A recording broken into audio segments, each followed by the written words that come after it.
Hello everybody and welcome to today's Chris Pritchard Cycling News Show. Didn't even put a news show out last week. Don't talk to me about last week. It was an absolute nightmare, but it's safe to say content, regular content, not constant streaming, is back. And it starts here with today's news show. Hoosh. First up in the news, and friend of the show, probably a friend of the show, friend of mine, I like him a bloody lot, Steve Lampre rides for Ribble well tight. He was St. Piran kind of rider, stroke manager last year, doing a lot of DSing, and he has done for the past few years. This year he signed for Ribble well tight in hope of being able to ride the Tour of Britain, because it starts in his home county of Cornwall.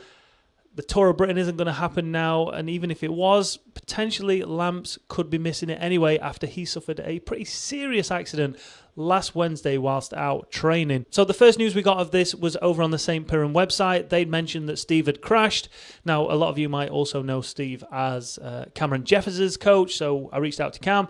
Cam said it didn't appear to be as serious as first thought in that statement. However, Lamps took to social a couple of days afterwards and he gave us this statement. I was told I'd shattered my shoulder blade, fractured my collarbone, fractured and displaced 3 ribs, punctured my lung and badly ruptured my spleen.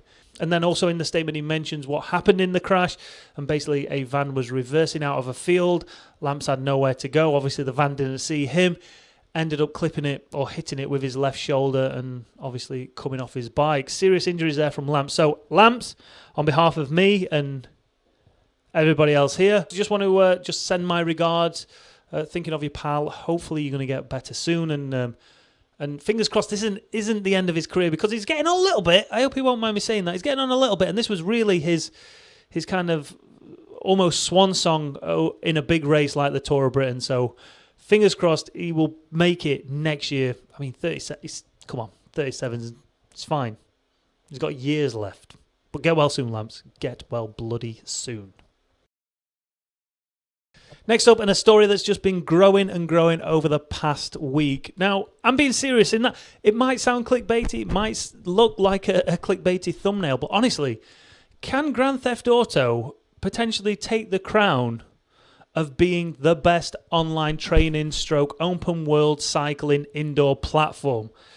So let's get you up to speed on this story. 23rd of May, Jonathan Levy over on Zwift Hype posted this post saying, a software developer who formerly worked at a smart trainer company has developed a mod for GTA 5 on the PC that lets you connect and plus enable trainer to control a road bike in-game.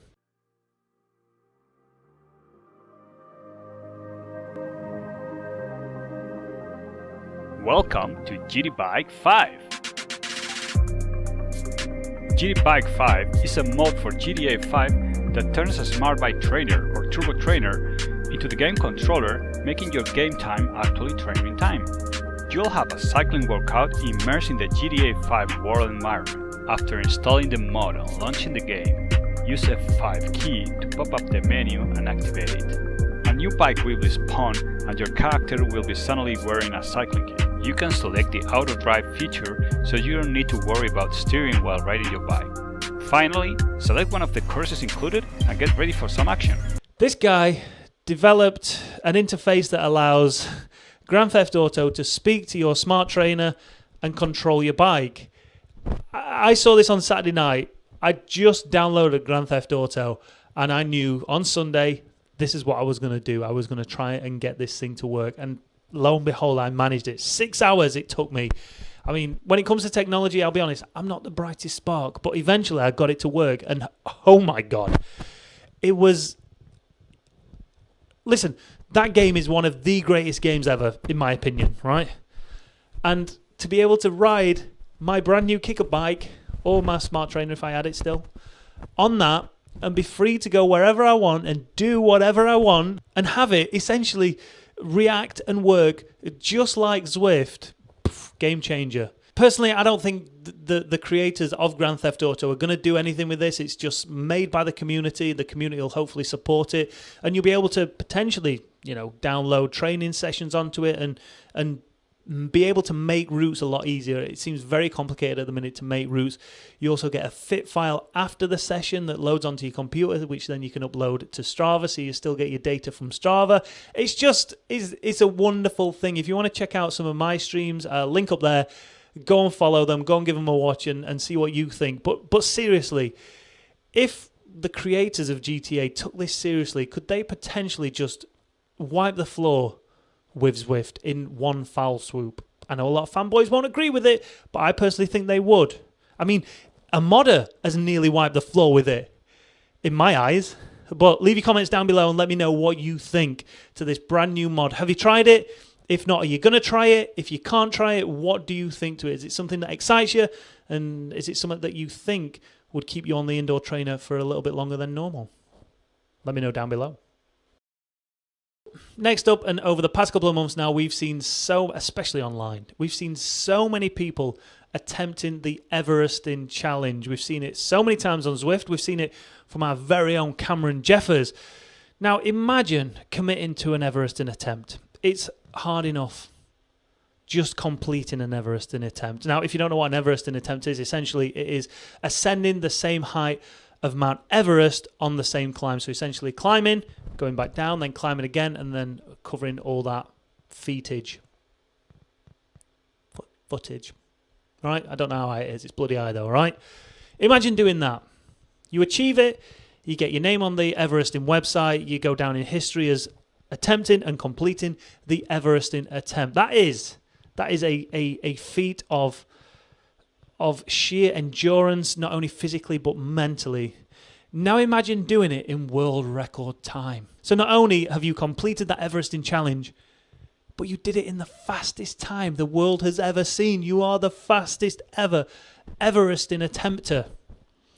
Now imagine that record gets taken off of you because you didn't read the bloody rules.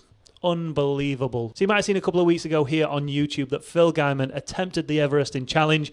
He managed to break the world record. He went down in history as being the fastest ever Everester, right?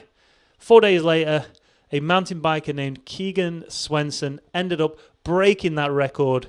Phil had barely sat down. Phil had barely fully recovered from the effort, and someone had already taken it off of him.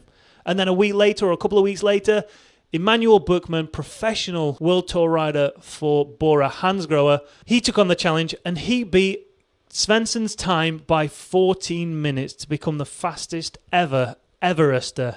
Once he'd completed the challenge, obviously all his data was sent over to the guys over at the Everesting website who oversee all the rules and make sure that everyone sticks to them and make sure everyone does what they need to ensure that their rule and their effort is fair. And they found out that he'd screwed up.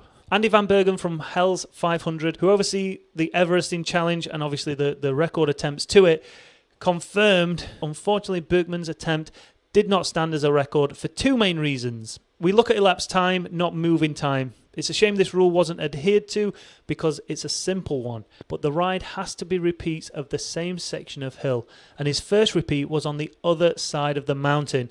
It's a real shame because it looks like it would have been very close. So essentially he was hoping that simply his riding time and not the overall elapsed time would have been enough to get him into the record books. But the simple fact that he attempted the first climb on one side of the mountain, obviously dropped down the other side and then continued the Everesting on that side meant that there is no record, which is, I don't know, is it fair or not? Leave your comments down below on this one. Technically, he was on the same piece of road, I guess, but he went up and over, then down, and then back up and down. But the rules stipulate you've got to stick to the same side of the hill and the same climb over and over again. Such a shame. Over on Bora Hansgrohe, he wrote a statement saying, "That was one of the hardest things I've ever done. I didn't think it would hurt so much towards the end. At the beginning, I found a good rhythm and then decided to push hard. After 7,000 meters of climbing completed, I started feeling my muscles. I'm not used to this amount of workload and it started to hurt a lot. The last 1,000 meter have been cruel, but there was also some fans out there and their support pushed me forward to the finish." So there you go, kids. First rule of trying to attempt any world record attempt. Read the bloody rules. And then finally, let's finish off with this story over on Cycling Weekly, where they've ranked the best Grand Tours of the 21st century. And in that top 5, as you'd expect, In at number 5 was the 2018 Giro d'Italia. Also in there, 2015 Vuelta a España. I was actually at that tour. I saw firsthand how amazing that tour was. That was definitely one of my highlights there. That will be my top 5 top 5 Grand Tours. Potentially top 3, that one. But in at number 1, and I want to get your thoughts on this one, was the 2011 Tour de France, won by Cadel Evans, but it was a scrap between him, Andy and Frank Schleck. Pretty much everything that could have happened did happen in that edition of the Tour de France. You had Cavendish taking 5 victories, Greipel won a stage, Boasson Hagen won, I think, 2 stages, Gilbert put himself in yellow, Vockler put himself in yellow and fought hard to maintain it. And then Cadel Evans rocks up. He was about a minute and a half down on Andy Schleck coming into the final time trial. He ended up beating Schleck by about 2.5 minutes, put himself in yellow for one day. Bang, Bob's your uncle, Fanny's your aunt.